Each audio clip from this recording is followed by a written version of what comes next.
For more than 50 years after the murder of Emmett Till, no historical markers in the Mississippi Delta told the story of the 14-year-old African-American boy who was dragged from his bed in the night, lynched and then dumped in the Tallahatchie River. That changed in 2007. 8 signs were erected in northwest Mississippi, including at the spot on the river where fishermen in 1955 discovered Emmett's mutilated corpse tethered to a cotton gin fan. The vandalized sign from the river where Emmett Till's body was found sits outside the Emmett Till Interpretive Center in Sumner, Miss, July 18. Till's gruesome death became a symbol of the brutality of the Jim Crow era, shocking the nation during the early civil rights movement. Robert Rausch, The New York Times. But a year later, vandals tore down the sign on the riverbed. It was replaced. But then bullets were fired into that marker, more than 100 rounds over several years. A new sign was installed in June. 35 days later, on July 26, it was shot up again. To drive up and see it like that, I was sad, said Patrick Weems, a founder of the Emmett Till Interpretive Center in Sumner, Miss. When we finally replaced it, it was an amazing feeling that this sign that had been obliterated was finally restored. The purple marker titled Riverside, off a dirt road between a riverbank and cotton fields outside Glendora, Miss, was pierced by 4 bullets. One punctured the word mother in a sentence about how Emmett's mother, Mamie Till Mobley, wanted his body returned to his hometown, Chicago, where she displayed it in an open coffin for everyone to see. Article continued. Bellavis' mother's decision not to hide Emmett's disfigured body in a closed coffin helped make the crime a symbol of the brutality of the Jim Crow era, shocking the nation during the early civil rights movement. Emmett was abducted and killed after a white woman complained that he had grabbed her and wolf whistled at her, an account that she later changed and then retracted.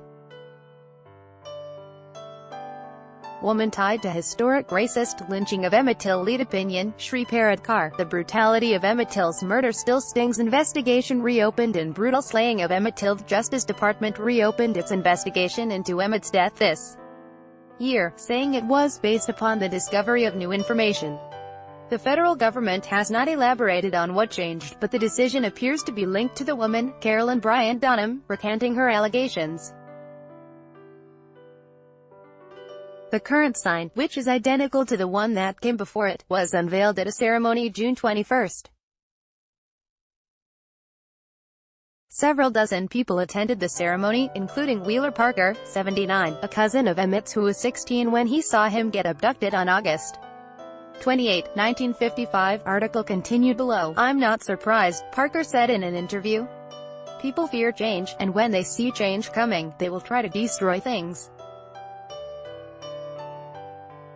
You have a few people out there like that. Park said the sign should be replaced.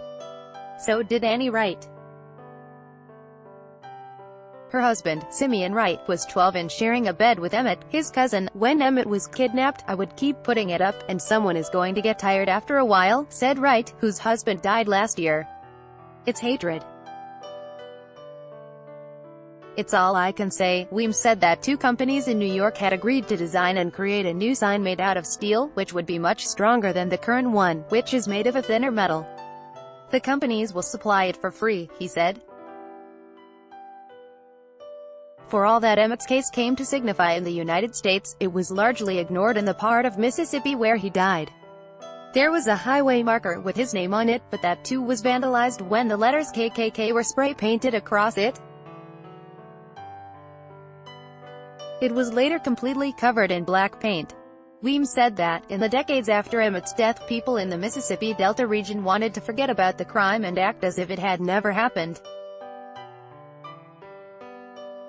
While that sentiment holds true with some people there, he said, most people in the area have voiced support for preserving Emmett's story in the historical markers. In truth, this is a story about a local community, black and white, Republican and Democrat, plantation owners and former sharecroppers, that came together and took responsibility, Weems said. No one has been caught for defacing the sign in previous years. The Tallahatchie County Sheriff did not return a phone call Monday about the latest act of vandalism. My sense is that it only takes one person to do this, Weems said.